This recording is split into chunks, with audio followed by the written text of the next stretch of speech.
جہاں ہمیں اوٹومنز نہیں روک سکتے۔ یہ پرپوزل کنگ فرڈینڈ کو پسند آئی اور یوں یہ شخص جس کا نام کولمبس تھا، یہ 3 بوٹس لے کے پہلی دفعہ انڈیا کا ایک الٹرنیٹو روٹ ڈھونڈنے نکل پڑا، اور یہ جب نکلا تو تقریباً 36 ڈیز کے بعد یہ ایک آئلینڈ پہ پہنچا،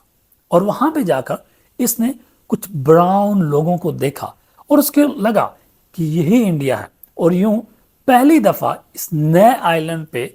یہ اسپینش لوگ جا کے سیٹل ہو گئے، اور انہوں نے وہاں پہ آلریڈی سیٹلڈ لوکلز کو مارنا شروع کر دیا اور وہاں پہ اپنی سیٹلمنٹ شروع کر دی۔ اور کولمبس اپنی وفات تک اس بات پر قائم رہا کہ یہ جو نیا آئلینڈ تھا یہ انڈیا ہی تھا، لیکن اس کے کچھ عرصہ بعد ایک اور شخص جس کا نام امریکو تھا، اس نے یہ پہلی دفعہ دعویٰ کیا کہ یہ آئلینڈ یا کانٹیننٹ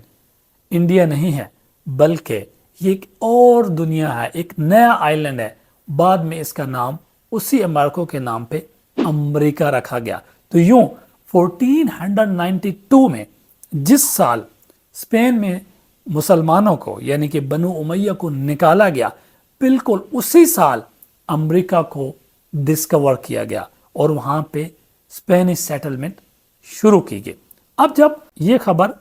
یورپ کے دیگر ممالک کو پتہ چلی تو ان کو بھی لگا کہ ہمیں بھی وہاں پر جانا چاہیے، جن میں سر فہرست فرانس، برطانیہ اور پرتگال تھے۔ اب برطانیہ نے جب وہاں جا کر اپنی سیٹلمنٹ کی تو انہوں نے وہاں کے لوگوں کو کنٹرول کیا، اور یہ چونکہ انگلش لوگ تھے تو لہٰذا انہوں نے جا کے وہاں پہ انگلش کو اپنے لینگویج بنایا اور اپنی سیٹلمنٹ وہاں پہ شروع کر دی۔ امریکہ کی زمینیں بہت زیادہ سرخیز تھی اور وہاں پہ ایگریکلچر ہو سکتی تھی، وہاں پہ وہ تمام چیزیں پیدا کی جا سکتی تھیں جو اس سے پہلے انڈیا میں پیدا ہو رہی تھی، اور یہ یورپ کے لیے ایک بہت خوشی کی خبر تھی۔ لیکن سیم ٹائم ایک پریشانی کی بات بھی تھی کہ اب وہاں پہ لیبر اویلیبل نہیں تھی، کیونکہ وہاں کے جو لوکل لوگ تھے ان کو آلریڈی مار دیا گیا تھا۔ تو اس چیز کو پورا کرنے کے لیے یورپ نے یعنی کہ برطانیہ نے افریقہ سے لوگوں کو غلام بنانا شروع کر دیا اور ان کو وہاں سے لے جا کر امریکہ کے اندر غلامی کی زندگی بسر کرانے پر مجبور کیا اور ان کو کام پر یعنی کہ لیبر پر لگا گیا، اور یوں اس طریقے سے امریکہ کی اکانومی بڑھنے لگی اور امریکہ ایک امیر ملک بننے لگا۔ بٹ اب وہاں پہ ایک مسئلہ کھڑا ہو گیا۔ وہ مسئلہ کیا تھا کہ تقریباً 300 سال بعد کچھ برٹشر جو آلریڈی وہاں پہ سیٹل ہو چکے تھے وہ امریکن بن گئے، اور دوسرے برٹشر جو لنڈن میں بیٹھ کے ان کو کنٹرول کر رہے تھے یعنی کہ سلطنت برطانیہ، ان کے درمیان ایک تضاد بن گیا۔ اور وہ تضاد کیا تھا کہ یہ لنڈن میں بیٹھے ہوئے برٹشر امریکہ میں قائم برٹشر سے ٹیکس لینا چاہتے تھے، زیادہ سے زیادہ پیسہ لینا چاہتے تھے۔ 300 سال بعد ان لوگوں کی بس ہوگی اور ان لوگوں نے کہا کہ اب ہم ان کو مزید ٹیکس نہیں دیں گے اور نہ ہی ہم ان کو اپنے اوپر رول کرنے دیں گے۔ تو وہاں پر پہلی دفعہ ایک انڈیپینڈنٹ موومنٹ سٹارٹ ہوئی جس کو لیڈ کر رہے تھے جارج واشنگٹن۔ لیکن ایک ایشو ابھی بھی تھا، یہ لوگ انڈیپینڈنس نہیں حاصل کر سکتے تھے۔ کیوں؟ کیونکہ اس وقت سلطنت برطانیہ بہت زیادہ مضبوط تھی، بلکہ ایک سپر پاور تھی۔ لیکن اس سارے میں ایک شخصیت نے، ایک ہیرو نے بہت بڑا رول ادا کیا جس کو ہم جانتے ہیں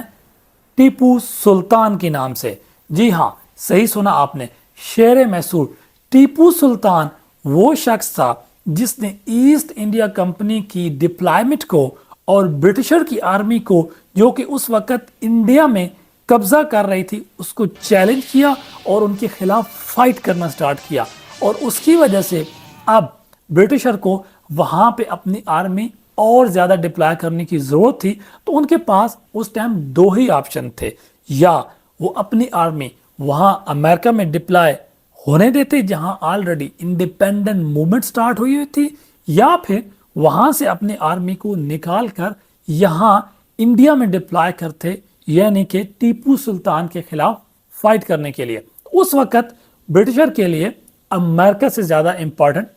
انڈیا تھا، تو لہٰذا انہوں نے یہ فیصلہ کیا کہ ہم امریکہ سے اپنی آرمی نکال کر انڈیا میں ڈپلائے کریں گے اور ٹیپو سلطان کے خلاف لڑیں گے، اور وہ اس کے خلاف لڑے، اور اس کے آگے کیا ہوا آپ سب لوگ جانتے ہیں، یہ ایک الگ داستان ہے، پھر کبھی صحیح انشاءاللہ۔ تو یوں امریکہ میں جب وہاں آرمی کی ان کا جو آرمی کا پریشر تھا وہ کم ہوا، تو وہاں پہ انڈیپینڈنٹ موومنٹ سکسیڈ ہوئی، اور وہاں پہ جارج واشنگٹن کی قیادت میں امریکہ آزاد ہو گیا۔ تو یوں ہم جانتے ہیں کہ ایک شعر محصور ٹیپو سلطان جو ہمارا ہیرو ہے، جس نے نہ صرف برٹشر کو سب کانٹیننٹ یعنی انڈیا میں ٹف ٹائم دیا، بلکہ اسی ہی کی وجہ سے امریکہ کے اندر برٹشر کے اوپر پریشر پڑا اور ان کو وہاں سے اپنی آرمی نکالنی پڑی، اور یوں وہاں پہ امریکہ ایک آزاد ملک بن گیا، اور جو کہ آج دنیا کی ایک سپر پاور ہے، اور اس سے آگے کا حصہ وہ ایک الگ تاریخ ہے انشاءاللہ، پھر کبھی سے۔ میں امید کرتا ہوں کہ یہ ویڈیو آپ کو پسند آئی ہوگی، اور آپ اس ویڈیو کو اپنے دوستوں کے ساتھ شیئر کریں گے اور اس چینل کو سبسکرائب کریں گے۔ آپ کا بہت شکریہ، اللہ حافظ۔